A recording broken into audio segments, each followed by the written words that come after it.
तो आज हम स्टार्ट करेंगे आपके सबसे इंपॉर्टेंट चैप्टर ट्रिग्नोमेट्री से। बहुत इंपॉर्टेंट चैप्टर है, बहुत ज़्यादा इंपॉर्टेंट है। बट इस चैप्टर को स्टार्ट करने से पहले मैं कुछ फालतू की बातें करूंगा, इधर उधर की बातें करूंगा, उसको ध्यान से सुनना।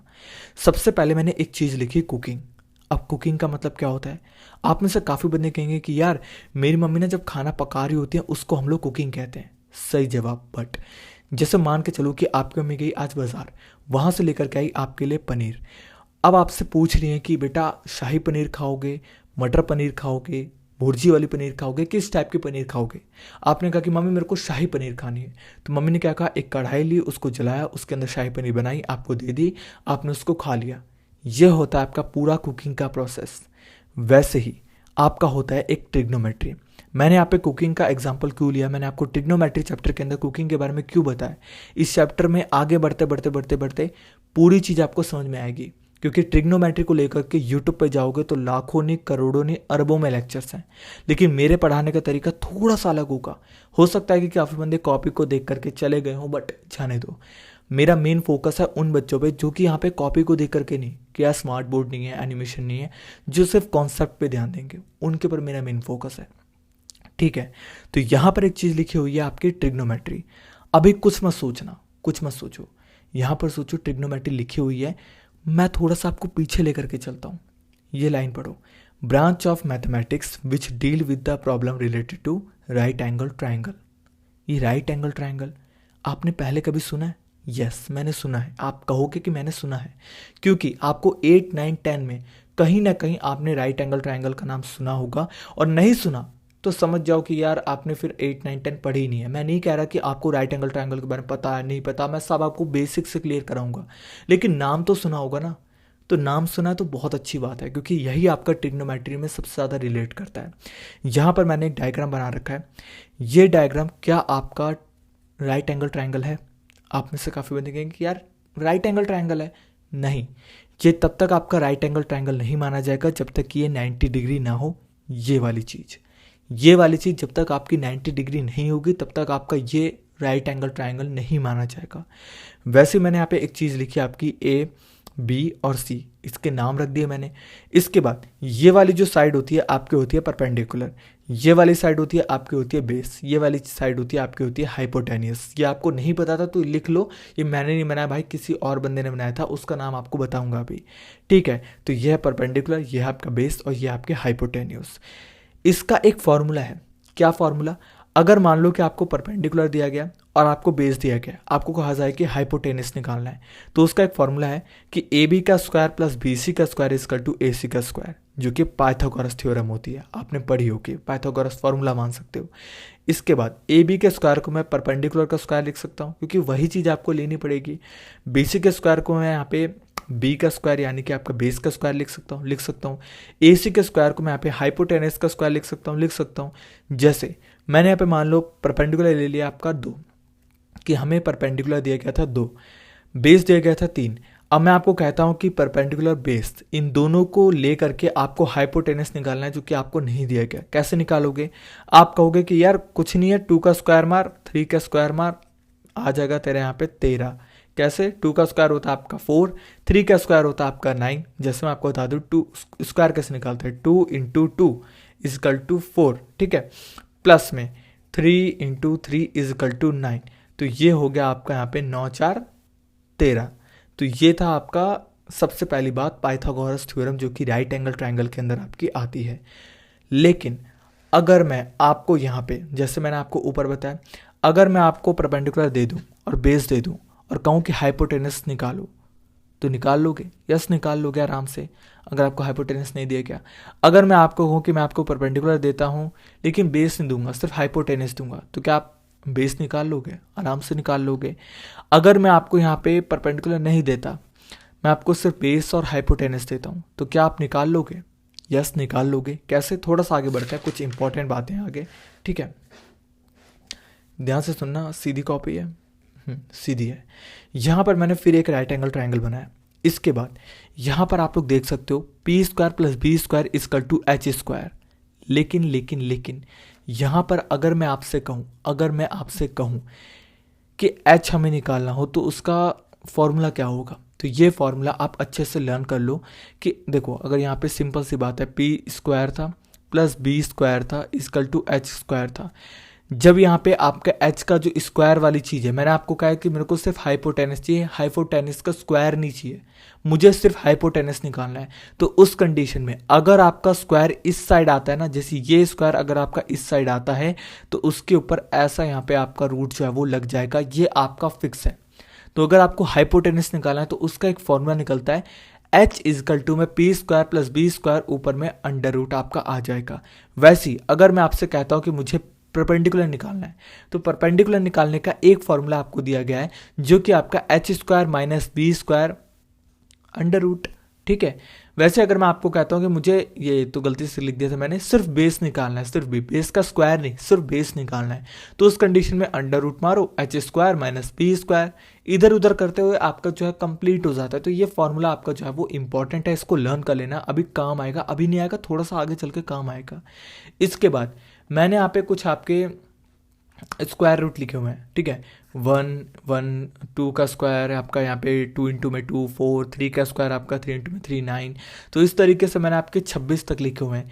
ये जो मैंने 26 तक लिखे हुए हैं, मैंने भाई हाथ क्यों दिखाया, इसके पीछे भी रीज़न है। इसको आपको मिनिमम 2 बार लिखना है, ये काफ़ी इंपॉर्टेंट है। मैं बेसिक क्लियर कर, मैं अभी ट्रिग्नोमेट्री में घुसा ही नहीं हूँ, मैं अभी आपको बेसिक क्लियर कर रहा हूँ जो कि ट्रिग्नोमेट्री के अंदर काफ़ी ज़्यादा काम आने वाला है। ये छोटी मोटी चीज़ें अगर सीख गए ना तो ट्रिग्नोमेट्री आराम से हो जाएगी, वरना सारे क्वेश्चन को सॉल्व करते चले जाओ, कुछ नहीं समझ में आएगा। तो मिनिमम इसको इस वीडियो के बाद 2 बार लिखना। अभी इसको पॉज कर लो वीडियो को, इसको पूरा लिख लो, नहीं पता नहीं तो इस वीडियो के एंड के बाद ना फिर से वापस आकर के इसको लिख लेना, लेकिन इसको 2 बार ही लिखना मेरी वीडियो के बाद, काफ़ी इंपॉर्टेंट है। इसके बाद यहाँ पर मैंने एक चीज़ लिखी 324, ये एक आंटी है, ठीक है, मान के चलना 324 आपकी एक आंटी है। तो मैं इन आंटी को जो है 18 का स्क्वायर भी बुला सकता हूँ, कैसे, क्योंकि 18 इंटू में 18 इजकल टू 324, तो यस 18 का स्क्वायर यानी कि 324। तो मैंने आंटी को कहा कि आंटी मैं आपको 324 नहीं, आपको बहुत प्यार से, क्योंकि मैं आपसे बहुत प्यार करता हूँ, 18 का स्क्वायर बुलाऊंगा। इसके बाद एक अंकल मिले जिनके बाल ऐसे थे, उनको मैंने, वो 196 अंकल थे, ठीक है, उनको मैंने कहा कि मैं आपको अंकल, आपके बाल खड़े हैं इसलिए मैं आपको 14 का स्क्वायर बुलाऊंगा। तो उन्होंने कहा अरे बाल खड़े हैं मेरे, 14 का स्क्वायर क्यों बोलेगा, चल यार बोल ले, तू दोस्त है मेरा, तो ठीक है। तो उन्होंने मुझे इजाज़त दे दी कि तू मुझे 14 का स्क्वायर जो है वो बोल सकता है। लेकिन अगर मैं आपसे कहूँ कि मैंने यहाँ पे लिखा हुआ है 3, जिसके एकदम कांटे जैसे बाल हैं, इसको आप लोग कैसे लिखोगे। 324 को तो 18 के स्क्वायर में लिख लिया, 196 को 14 के स्क्वायर में लिख लिया, इसको कैसे स्क्वायर में लिखोगे। 3 को स्क्वायर में लिख के बताओ, 7 को स्क्वायर में लिख करके बताओ। इस कांटे को भाई नाम चाहिए, तो इस कांटे को नाम देने के लिए सबसे इंपॉर्टेंट चीज़ कि अंडर रूट मारो, 3 लिखो और इसको यहाँ पे स्क्वायर कर दो, ठीक है। 7 का कैसे करोगे, 7 इसको ब्रैकेट में बंद मार के स्क्वायर कर दो। ऐसे में अगर आपसे कहूँ कि 10 का, तो 10 का मुझे खुद निकाल करके कमेंट बॉक्स में बता देना, अगर बताते हो तो ठीक है, नहीं तो ठीक है। तो अंडर रूट में ये भी हो जाएगा, मैंने खुद बता दिया आपको, 10 का स्क्वायर। तो इसको हम इस तरीके से स्क्वायर में लिखेंगे। अब इसके बाद मैं यहाँ पे रैंडमली 3 बंदों के नाम लिखे। वो 3 बंदे कौन कौन से थे, राम, श्याम और अब्दुल। मैंने यहाँ पे ना एक टीम बनाने की सोची जो कि 2 लोगों की होगी, एक होगा उसमें कैप्टन और एक होगा प्लेयर, यानी कि एक को बाहर जाना ही पड़ेगा।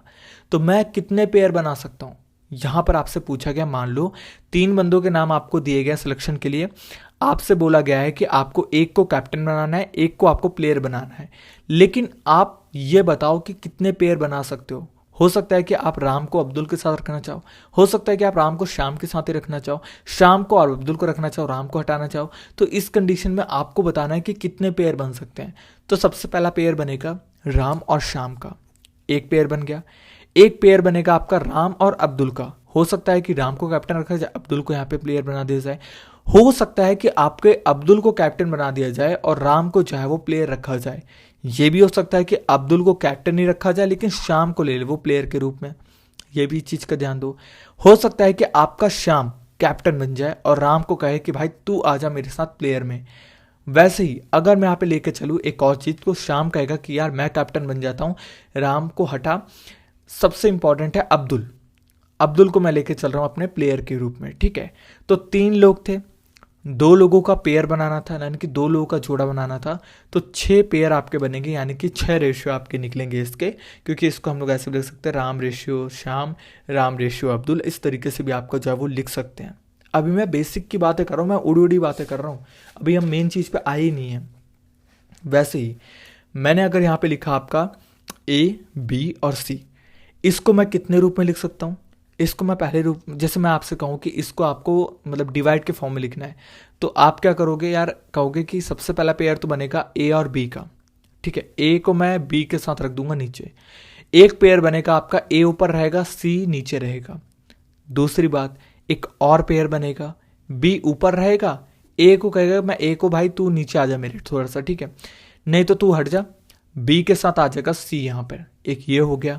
या तो हो सकता है कि सी वाला बंदा कहे कि मैं ऊपर रहूंगा, ए को मैं अपने नीचे रखूंगा क्योंकि वो मेरा पक्का दोस्त है, लेकिन बाद में वो भाई बदल जाता है, कहता है कि नहीं नहीं नहीं, ए को मैं भाई दोस्ती तोड़ दी मैंने, सी को मैं सिर्फ बी के साथ रहूंगा, ठीक है, तो सी और बी, तो ये आपके कितने पेयर बन गए? Total 6 pair. जैसे मैंने आपको बताया राम और अब्दुल वाला, वैसे आपका सेम टू सेम था कि डिवाइड में आपका जो है वो इस तरीके से पेयर जो है वो बन गए, जितने पेयर बन सकते थे। इसके अलावा आप लोग चाह करके भी और पेयर नहीं बना सकते, और जोड़े नहीं बना सकते, बना सकते हो तो मेरे को बता देना, ठीक है। इसके बाद मैंने फिर से एक राइट एंगल ट्रायंगल बनाया। राइट एंगल ट्रायंगल बनाने के बाद मैं आपको कह रहा हूं कि इसमें से बताओ बेस कहां पर है।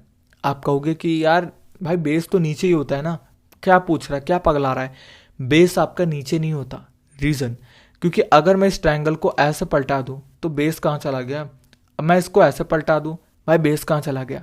सिंपल सी बात है, बेस आपका वही जगह माना जाएगा जहां पर आपका ये थीटा नाम की चीज होगी। सिर्फ सुन लो, थीटा एक शब्द है, थीटा आपका जिस एक्यूट एंगल पे होगा वो आपका बेस माना जाएगा, वो वाली साइड आपकी बेस मानी जाएगी। इस चीज का आपको ध्यान देना है कि थीटा जहां पर लग गया वही आपका जो है साइड जो है वो बेस हो जाएगी। ये बात आपको पता होनी चाहिए, ये जहां होगा वही ट्रायंगल का बेस होगा, ठीक है। अब उसके बाद यहां पर जैसे हमने देखा था परपेंडिकुलर, बेस और हाइपोटेनियस, ये तीन आपको फिर से दिया गया पेयर, ठीक है, पी बी और एच। आपको जितनी पॉसिबिलिटी के पेयर बन सकते हैं वो बनाने हैं। ऊपर या 3 बारी बना करके मैंने आपको बता दिया, अब मैं नहीं बताऊंगा। यहाँ पर बना हुआ है, जैसे पी को मैं एच के साथ रख दूंगा, पी को मैं बी के साथ रख दूंगा, बी को एच के साथ रख दूंगा, बी को पी के साथ रख दूंगा, एच को पी के साथ रख दूंगा, एच को बी के साथ रख दूंगा, तो टोटल आपके 6 पेयर बन गए। खत्म ना, कोई टेंशन की बात तो नहीं है।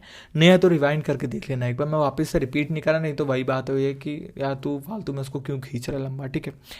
इसके बाद मैंने यहाँ पे एक चीज लिखी, पंडित बद्री प्रसाद हर हर भोले। अब आप कहोगे कि ये क्या लिख दिया तूने, तो ये मैंने आपका इतना ही पार्ट लिखा, सिर्फ इतना पार्ट लिखा।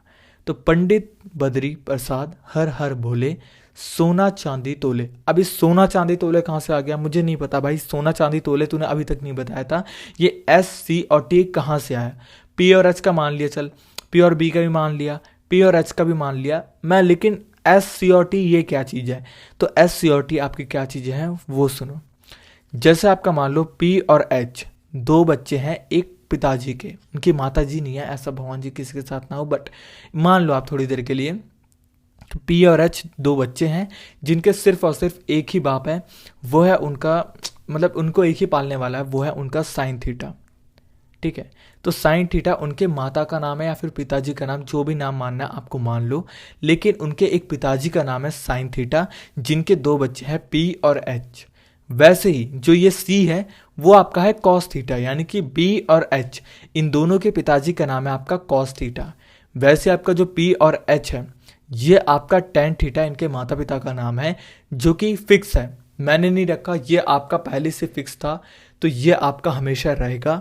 ये आपको याद कर लेना है, चाहे कुछ भी कर लो, कि पी और एच इसके पिताजी का नाम होता है साइन थीटा, बी और एच इसके पिताजी का नाम है कॉस थीटा, पी और एच इसके पिताजी का नाम है टेन थीटा। इसलिए मैंने कहा कि पंडित बद्री प्रसाद हर हर बोले, सोना चांदी तोले, यानी कि पी और एच के पिताजी का नाम साइन थीटा, बी और एच के पिताजी का नाम कॉस थीटा, और पी और एच के पिताजी का नाम आपका टेन थीटा, ठीक है। इसके बाद साइन के आगे थीटा इसलिए क्योंकि ये ट्रायंगल का है, ठीक है, ये बात मैं आपको बता देता हूँ। यहाँ पर मैंने साइन ही क्यों नहीं लिखा, ये थीटा लगाना ज़रूरी था, थीटा लगाना इसलिए ज़रूरी है क्योंकि मैं इस टाइम पे जिस चीज़ के बारे में बात कर रहा हूँ वो है आपका ट्रायंगल, और ट्रायंगल में ही आपका जो है वो थीटा आता है, ट्रायंगल में ही आपके परपेंडिकुलर हाइपोटेनियस आते हैं और बेस आता है। तो जब ट्रायंगल की सारी बातें चल रही है इसलिए मुझे यहाँ पे लिखना पड़ेगा कि साइन का थीटा, क्योंकि ये ट्रायंगल के बच्चे हैं, और ट्रायंगल में कौन से ट्रायंगल के बच्चे? राइट एंगल ट्रायंगल के बच्चे हैं। तो राइट एंगल ट्रायंगल के बच्चे हैं तो यहाँ पे थीटा आएगा ही आएगा, ये इसलिए यहाँ पे जो है वो लिखा गया है। बट अब काफ़ी बंदों का सवाल आएगा, ये मैंने 3 को कर लिया, अब ये 3 क्या भूखे नंगे? नहीं, ये भूखे नंगे नहीं है, इनको भी हम लोग जो है देंगे इनके माता पिता का नाम। सबसे पहले बी और पी, जैसे यहाँ पे देख रहे हो कि बी और पी, ये है ना, बी और पी आपका जो है वो कॉट थीटा है, यानी कि इसके बच्चे मतलब माता पिता का नाम जो है वो कॉट थीटा है। वैसे ही आपका एच और पी, यानी कि एच और पी, इसके आपके पापा का नाम है कॉसेक थीटा, ये याद कर लेना आप लोग, ठीक है। एच और बी, जैसे यहाँ पे देख रहे हो एच और बी, इसके पिताजी का नाम है आपका सेक थीटा। और एक चीज आप नोटिस कर रहे हो, जो आपका साइन थीटा है वो कॉसेक थीटा का उल्टा है। आप खुद देखो ना कि साइन थीटा पी अपॉन में एच और कॉसेक थीटा एच अपॉन में पी, यानी कि ये नीचे वाला ऊपर आ गया, ऊपर वाला नीचे आ गया, सिर्फ तो उल्टा ही तो है ये। तो साइन थीटा का उल्टा क्या होता है? कॉसेक थीटा, याद रखना, ठीक है। कॉस थीटा में भी देख लेते हैं, तो बी ऊपर था एच नीचे था, लेकिन सेक थीटा में एच ऊपर आ गया बी नीचे आ गया, यानी कि यार ये तो इसका उल्टा है। तो कॉस थीटा का विलोम शब्द यानी कि उल्टा सेक थीटा। टेन थीटा को देख लेते हैं, पी ऊपर है नीचे एच है, लेकिन यहाँ पे देख रहे हो कि एक सेकंड यार कुछ तो गड़बड़ है। ओहो, सबसे बड़ी गलती मुझे यहाँ पर हो गई थी टेन थीटा में, यार वही तो कहूँ, मुझसे कहीं ना कहीं तो यहाँ पे भूल हो रही थी। तो ये हो गया आपका पी अपॉन में बी, जिसका उल्टा होगा आपका यहाँ पे बी अपॉन में पी, यह आपका जो है वो उल्टा हो गया, ठीक है, टेन थीटा का कॉट थीटा। क्योंकि मैं वही सोच रहा था कि यार पी अपॉन में एच तो साइन थीटा में, तो इसमें कहाँ से आ गया, तो थोड़ी सी कन्फ्यूजन हो गई, हो जाता है यार, ठीक है, लेक्चर चल रहा है, लिखने में भी दिक्कत हो जाती है। अब इसके बाद एक और चीज़ काफ़ी इंपॉर्टेंट आती है आपकी, यहाँ पर लिखा हुआ है sine theta equal to P upon में एच, मेरे को पता है भाई, मत बता, ठीक है, अभी बताता हूँ आपको। कॉस थीटा बी अपॉन में एच पता है मुझे, टेन थीटा पी अपॉन में बी पता है मुझे, यार क्यों बता रहा है, लेकिन एक और चीज़, कॉसेक थीटा मैंने 2 बार लिखा, ये चीज़ आप देख रहे हो। साइन थीटा मैंने कॉस थीटा टेन थीटा जो मैंने आपको बताया था वही का वही सेम टू सेम है, but cos theta cosec theta मैंने 2 बार लिखा, सेक थीटा मैंने 2 बार लिखा, कॉट थीटा मैंने 2 बार लिखा। 2 बार क्यों लिखा? क्योंकि हम लोग 2 तरीके से कॉसेक थीटा को लिख सकते हैं। एक तरीका आपका 1 अपॉन में साइन थीटा, इस तरीके से लिख सकते हैं हम लोग कॉसेक थीटा को, क्योंकि देखो साइन थीटा का उल्टा ही होता है। तो अगर आपका साइन थीटा जब खुलेगा तो ऑटोमेटिक है यार, यहाँ पे आपका जो है वो ऊपर में आ जाएगा आपका पी, एच आ जाएगा ऊपर में और नीचे आ जाएगा आपका पी। तो यहाँ पर आप लोग इस तरीके से भी लिख सकते हो। तो कॉसेक थीटा को लिखने का आपका एक तरीका हो गया कि ये आपका साइन थीटा नीचे आ जाएगा 1 अपॉन में साइन थीटा, और आपका जो है वो एच अपॉन में पी था ही, क्योंकि यहाँ पे उल्टा हो जाता है साइन थीटा का। दूसरा आपका यहाँ पे कॉस थीटा का उल्टा होता है, तो सेक थीटा आपका कॉस थीटा का उल्टा है, तो यहाँ पे 1 अपॉन में कॉस थीटा इक्वल टू में आपका एच अपॉन में बी, जो कि इसका उल्टा हो जाता है। टेन थीटा की बात करें तो इसको आप लोग जो इसका उल्टा है कॉट थीटा, उसका आप लोग 1 अपॉन में टेन थीटा करके लिख सकते हो और बी अपॉन में पी करके जो है वो लिख सकते हो। और ये जो आपको मैंने चीज़ें लिखवाई इसको कम से कम आप लोग 3 बारी लिखना, 3 बारी लिखना, ये आपके सिर्फ और सिर्फ याद करने वाली चीज़ है, 3 बारी इसको ज़रूर लिख लेना। इसके बाद जो काफ़ी इंपॉर्टेंट चीज़ आती है, जैसे कि अब काफ़ी बंदे कहेंगे तूने भाई कह दिया कॉसेक थीटा को मैं 1 अपॉन में साइन थीटा लिख सकता हूँ, क्या मैं साइन थीटा को जो ये था इसको क्या मैं 1 अपॉन में कॉसेक थीटा लिख सकता हूँ? यस, आप लिख सकते हो। मैं क्या टेन थीटा को 1 अपॉन में कॉट थीटा लिख सकता हूँ? यस, आप लिख सकते हो। दूसरी बात, क्या मैं कॉस थीटा को 1 अपॉन में सेक थीटा लिख सकता हूँ? यस, आप लिख सकते हो। दूसरी बात, साइन थीटा अपॉन में cos theta equal to tan theta, ये आपका होता है कैसे, यहाँ पर मैंने बता दिया है। साइन थीटा और कॉस थीटा, साइन थीटा आपका पी अपॉन में एच, तो पी अपॉन में एच लिखा था। कॉस थीटा यानी कि बी अपॉन में एच, तो मैंने बी अपॉन में एच लिखा। एच से एच कट गया तो आपका क्या बचा, पी अपॉन में बी। तो sine theta equal to cos theta equal to आपका पी अपॉन में बी हो गया। पी अपॉन में बी आपका क्या होता है यहाँ पे, टेन थीटा। तो साइन थीटा अपॉन में कॉस थीटा को आप टेन थीटा जो है वो लिख सकते हो, क्योंकि अगर आप लोग कटपिट करके चीज़ें चेक करोगे तो आपको यही मिलेगा कि साइन थीटा अपॉन में कॉस थीटा आपका टेन थीटा होता है। ये बात आपका गॉड्स ऑनेस्ट ट्रूथ है। इसके बाद बात करें आपके कॉट थीटा की। वो भी आपका जो है कॉस थीटा और साइन थीटा का उल्टा हो जाता है। कैसे? कॉस थीटा आपका बी अपॉन में एच होता है, साइन थीटा आपका पी अपॉन में एच होता है। इसके बाद अगर आप एच और एच को काट दो तो यहाँ पे बी अपॉन में पी आपका हो जाएगा। ठीक है, इसके बाद जो काफ़ी इंपॉर्टेंट चीज़ है, यहाँ पर मैंने एक राइट एंगल ट्राइंगल को फिर से बनाया। इसके अंदर मैंने आपका पाइथागोरस का थ्योरम लिया जो कि था पी स्क्वायर अब प्लस में बी स्क्वायर इक्वल टू में एच स्क्वायर। बताया था ना स्टार्टिंग में, P square plus B square plus H square, यह आपका पाइथागोरस थ्योरम है। अब मैं यहाँ पे पूरी पाइथागोरस थ्योरम को डिवाइड कर दूंगा एच के स्क्वायर से। क्यों करा अभी बाद में सोचना, ये मत सोचो, मैंने बस यहाँ पे एज्यूम कर लिया है कि एच के स्क्वायर से मैं डिवाइड कर रहा हूँ क्या, पूरी की पूरी पाइथागोरस थ्योरम को। तो मैंने क्या किया, पूरी की पूरी पाइथागोरस थ्योरम में नीचे एच स्क्वायर लगा, पी के नीचे पी स्क्वायर के नीचे एच स्क्वायर लगा दिया, बी स्क्वायर के नीचे एच स्क्वायर लगाया, एच स्क्वायर के नीचे एच स्क्वायर लगाया। तो एच स्क्वायर से आपका एच स्क्वायर कट गया, तो आपका क्या बचा 1, और बी अपॉन में एच और ये आपका स्क्वायर हो गया, पी अपॉन में एच ये आपका होल स्क्वायर हो गया, क्योंकि इस तरीके से भी आप लिख सकते हो, ये भी आपका करेक्ट है। फिर इसके बाद P अपॉन में H क्या होता है आपका, मैंने आपको बताया ना स्टार्टिंग में कि P अपॉन में H होता है आपका यहाँ पे साइन थीटा। तो ये आपका मैं इस फॉर्म में भी लिख सकता हूँ, P अपॉन में H का स्क्वायर था, मैं साइन थीटा के स्क्वायर को लिख दूंगा। B अपॉन में H क्या होता है आपका कॉस थीटा, तो B अपॉन में H को मैं यहाँ पे कॉस थीटा लिख करके इसको ब्रैकेट में बन करके स्क्वायर लिख दिया, क्योंकि यहाँ पे मैंने ब्रैकेट में ले रखा था। तो एक आपका सबसे इंपॉर्टेंट टर्म आई जो कि है आपके यहाँ पे साइन थीटा का स्क्वायर कॉस थीटा का स्क्वायर इज इक्वल टू 1 है कि यहाँ पे आपको सबसे पहले एक और टर्म मिली, एक और नई चीज मिली, इसकी वजह से जो कि आप लोग 10th के अंदर देखोगे। अभी आप लोग किताब के अंदर जाओगे ना तो ये सारे फॉर्मूले आईपैड के पूरी स्मार्ट बोर्ड चैप्टर के अंदर सब कुछ ला। इसके बाद अगर मैं इसको उल्टा के लिख दूं, मान लो कि साइन करेगा साइन स्क्वायर थीटा, इसको अगर मैं यहाँ पे इसका यहाँ पे वैल्यू पूछूं तो उसकी वैल्यू होगी आपकी 1 माइनस में कॉस स्क्वायर थीटा, क्योंकि यहाँ पे जो कॉस स्क्वायर था वो इधर आकर के माइनस में हो जाता है, ये आपको बताया गया पहले से ही। वैसे ही अगर मैं यहाँ पे कॉस स्क्वायर थीटा लिखूं तो इसको मैं 1 माइनस साइन स्क्वायर थीटा करके भी लिख सकता हूँ। तो ये तीन आपको मेन फॉर्मूले जो है वो मिल गए। इसके बाद आपका नया फॉर्मूला और निकलेगा, जैसे यहाँ पे मैंने फिर से एक पाइथागोरस थ्योरम ली। पाइथागोरस थ्योरम को मैंने यहाँ पे इस बारी पी के स्क्वायर से जो है वो डिवाइड कर दिया। इस बारी मैंने पूरी पाइथागोरस थ्योरम को पी के स्क्वायर से डिवाइड कर दिया। तो पी के स्क्वायर से जब डिवाइड करा तो इसको काटा इससे, तो यहाँ पे 1 आ गया। अब जब 1 आ गया तो इसके बाद बी स्क्वायर अपॉन में P square, H square upon में पी स्क्वायर, ये आपका इक्वल टू में था, तो बी अपॉन में पी ये आपका इधर आ जाएगा। तो क्या हो जाएगा 1 इक्वल टू में एच स्क्वायर अपॉन में P square plus B square upon में पी का स्क्वायर। तो माइनस में हो जाएगा, क्योंकि इधर से आपका प्लस जब माइनस में आता है तो माइनस में हो जाता है। अब इसके बाद अगर मैं आपके एच अपॉन में पी को कॉसेक थीटा लिख दूं तो क्या सही नहीं होगा? होगा यार, एच अपॉन में पी को हम लोग कॉसेक थीटा कहते हैं ना, और स्क्वायर आपका पहले से था तो मैंने स्क्वायर लगा दिया। बी अपॉन में पी, इसको हम लोग यहाँ पे कॉट थीटा भी लिख सकते हैं, क्योंकि आपका पी अपॉन में बी टेन थीटा होता है, तो टेन थीटा का उल्टा कॉट थीटा, तो बी अपॉन में पी आपका कॉट थीटा है, तो मैं यहाँ पे कॉट थीटा करके स्क्वायर लगा दिया। तो इसके बाद क्या होगा, ये आपका पहला यहाँ पे जो है वो इक्वेशन बन गई, सबसे पहले इक्वेशन। उसके बाद आपकी सेकंड इक्वेशन ये बन गई कि जब आप लोगों ने यहाँ पे 1 प्लस कॉट थीटा का स्क्वायर कर दिया इक्वल टू में कॉसेक थीटा स्क्वायर, क्योंकि माइनस में था इधर आ जाएगा तो प्लस में हो जाएगा। मैं यहाँ पे तीसरी टर्म बना सकता हूँ इसको कि कॉसेक आपका थीटा स्क्वायर था उसको -1 करके कॉट थीटा स्क्वायर को जो है वो अलग कर दूं। तो ये आपकी तीन फॉर्मूला, तीन इंपॉर्टेंट टर्म्स आपकी फिर से बन गई, जो कि काफ़ी इंपॉर्टेंट है। इसके बाद मैंने यहाँ पे फिर से आपके पाइथागोरस थ्योरम को लगाया। इस बार मैंने डिवाइड किया आपके बी के स्क्वायर से, याद रखना। तो बी के स्क्वायर से जब मैंने इसको डिवाइड किया तो बी के स्क्वायर से आपका बी का स्क्वायर कट जाएगा, पी स्क्वायर अपॉन में B square, H square upon में बी स्क्वायर, ये आपका बच गया। तो P square upon B square plus 1 हो जाएगा, क्योंकि आपका कट गया था पूरी तरीके से, एच स्क्वायर अपॉन में बी स्क्वायर। इसके बाद पी अपॉन में बी को मैं टेन स्क्वायर थीटा लिख सकता हूँ, यस लिख सकते हो। एच अपॉन में बी को मैं यहाँ पे सेक स्क्वायर थीटा लिख सकता हूँ, लिख सकते हो।